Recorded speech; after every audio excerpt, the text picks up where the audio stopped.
உன் பிரார்த்தனைக்கு விடை வரலையா? கவலைப்படாதே, முருகன் தாமதிக்கிறார். ஆனால் தவறுவதில்லை. உனக்கு சரியான நேரம் வந்ததும் வாழ்வை தலைகீழா மாற்றி விடுவார்.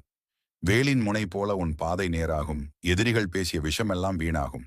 ஏன்னா முருகன் உன்னை பார்த்து சிரிக்கிறார். அவர் சிரிப்பே உன் வாழ்வின் வலிமை நம்பிக்கையை மீண்டும் உயிர்ப்பிக்கும். எத்தனை முறை விழுந்தாலும் மீண்டும் எழு.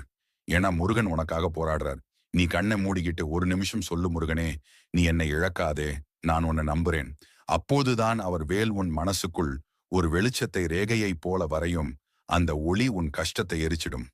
வாழ்க்கை நிமிஷத்திலேயே மாறும். உன் வீடு, உன் வேலை, உன் எதிர்காலம் இப்போவே முருகன் அருளால் பாதுகாப்பு வளையத்துல நின்றிருக்கு. யாராவது உன்னை கைவிட்டாலும் முருகன் உன்னை ஒருபோதும் கைவிட மாட்டார். நீ நடந்த பாதையை அவர் ஒளிச்சுடரால் வெளிச்சம் பார்க்க வைப்பார். இந்த வீடியோவை பார்க்கும் கணமே முருகன் உன் உள்ளத்தில் ஒரு தீபம் ஏற்றிவிட்டார். அந்த தீபம் அணையாது. அது